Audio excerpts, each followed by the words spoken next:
Le Racing s'est offert le droit de défendre son titre en phase finale, mais la première marche est terrible avec un déplacement à Montpellier. L'Altrad Stadium, un stade où les ciels et blancs avaient reçu une belle correction il y a un mois de ça, 54-3, mais de l'eau a coulé sous les ponts depuis. Le duo travers la bite peut aligner sa meilleure équipe, tandis que Montpellier doit faire face à une cascade de blessés. Léoné Nakarawa est bien là côté francilien, et c'est lui qui vient fausser compagnie à la défense héroltaise en sortie de touche. On est au quart d'heure de jeu, et une minute après cette vue refusée, un essai de Nyanga, le Racing ouvre son compteur, 7-0 avec la transformation. Montpellier s'est appuyé tout au long de la saison sur sa densité physique pour faire exploser ses adversaires. Et ça en remet à cette arme de la puissance 5 minutes plus tard. Nagusa et Himmelmann mettent à mal le verrou ciel et blanc. Fichten en rajoute une couche dans le fermé. Et les Héroltais ne sont plus très loin de la ligne. Et vous le voyez, les Racingmen défendent de façon acharnée malgré les coups de boutoir montpelliérains, notamment dans les zones d'affrontement, et livrent une bataille de tous les instants dans les rucks montpelliérains. Ils continuent depuis le nez malgré tout, jusqu'à ce que Benoît Payog ouvre le jeu pour Willy Duplessis. L'ancien Bayonnais est pris par Nyanga, mais ce dernier se met à la faute pour empêcher la libération de balles.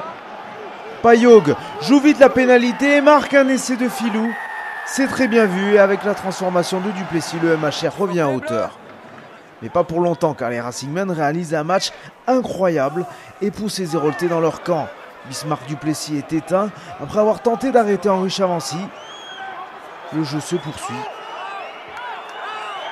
Maxime Machenaud monte une chandelle. Yannick Nyanga gagne son duel aérien avec Benoît Payog et glisse à Teddy Thomas en tombant. C'est superbe. Et voilà le Racing qui repasse en tête. 14-7 avec la transformation de Dan Carter.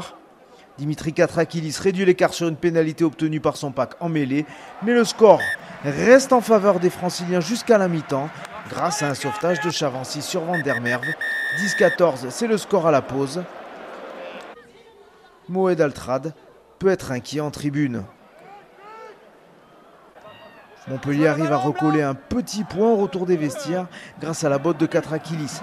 13-14 et les contacts se font de plus en plus brutaux et font des dégâts de part et d'autre. Mais le Racing ne donne pas sa part aux chiens dans l'engagement et asphyxie le MHR. Les hommes de Jack White sont privés de ballon, si bien que les 20 dernières minutes sont totalement à l'avantage des visiteurs. Les Racingmen jouent leur meilleure partition de l'année dans le sillage de Joro Kosoko, Léoné Nakarawa ou encore Yannick Nyanga, tous trois exceptionnels dans ce match.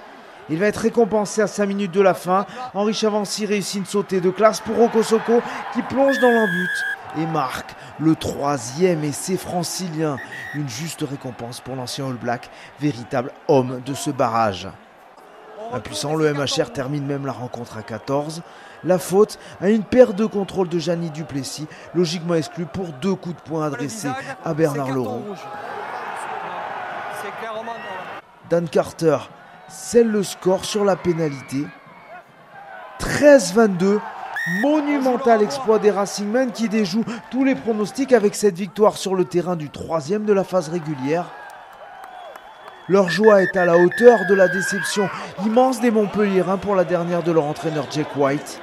C'est un Racing retrouvé qui croisera la route de Clermont à Marseille pour un remake de la demi-finale épique de la saison dernière.